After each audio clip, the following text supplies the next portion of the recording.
Hi welcome back to my channel AJ cinema time. வணக்கம். இன்றைக்கி நம்ம பார்க்க போகிற படத்தோட பேர் ஹவுஸ் ஆஃப் வேக்ஸ். இந்த படத்தோட ஸ்டோரியில் என்னென்னா, ஒரு group of friends football match பார்க்குறதுக்காக ஒரு காரில் போயிட்டுருக்காங்க. அப்படி போயிட்டுருக்கப்போ ஒரு இடத்துல கேம்பிங் மாதிரி பண்ணலான்னு ஒரு நாள் நைட் அங்கே ஸ்டே பண்ணுறாங்க. அடுத்த நாள் அவங்க எழுந்து பார்க்குறப்போ அவங்க கார் ஸ்டார்ட் ஆக மாட்டேங்குது. அவங்க இருக்க இடத்துக்கு ஒரு ஸ்ட்ரேஞ்சான ஆள் வரான்.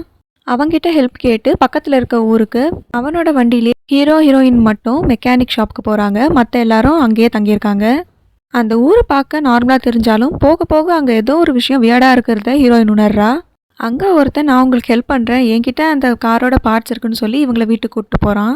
அந்த வீட்டில் இருக்க சில பொருட்களை பார்த்து ஹீரோயின் இங்கே ஏதோ தப்பாக இருக்குன்னு நினச்சி அங்கேருந்து 2 பேரும் ஓடிடலான்னு நினைக்கிறப்போ ஹீரோவை அந்த ஆள் பிடிச்சிட்றான்.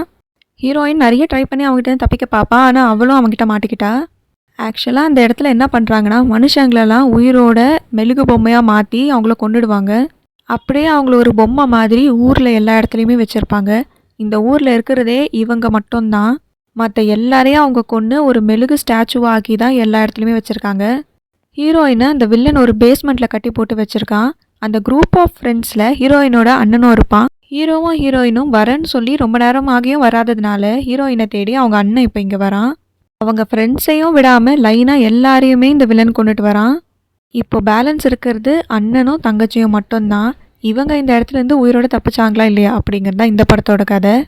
நான் இந்த படத்தை டிவியில் தான் பார்த்தேன். இந்த படம் எந்த ஓடிடிலையும் இல்லை. உங்களுக்கு எதாவது மூவி பார்க்குற வெப்சைட் தெரியும்னா அதில் இந்த படத்தை ட்ரை பண்ணி பாருங்கள். இந்த வீடியோ பிடிச்சிருந்ததுனா லைக் பண்ணிவிடுங்க. இன்னும் இந்த மாதிரி படங்களை பற்றி தெரிஞ்சுக்க நம்ம சேனலை சப்ஸ்கிரைப் பண்ணிவிடுங்க. பக்கத்தில் இருக்க பெல் ஐக்கானை கிளிக் பண்ணிவிடுங்க. இந்த படத்தை நீங்கள் சின்ன வயசில் பார்த்துருந்தீங்கன்னா கமெண்ட்டில் சொல்லுங்கள். Tata bye bye from AJ cinema time. வணக்கம்.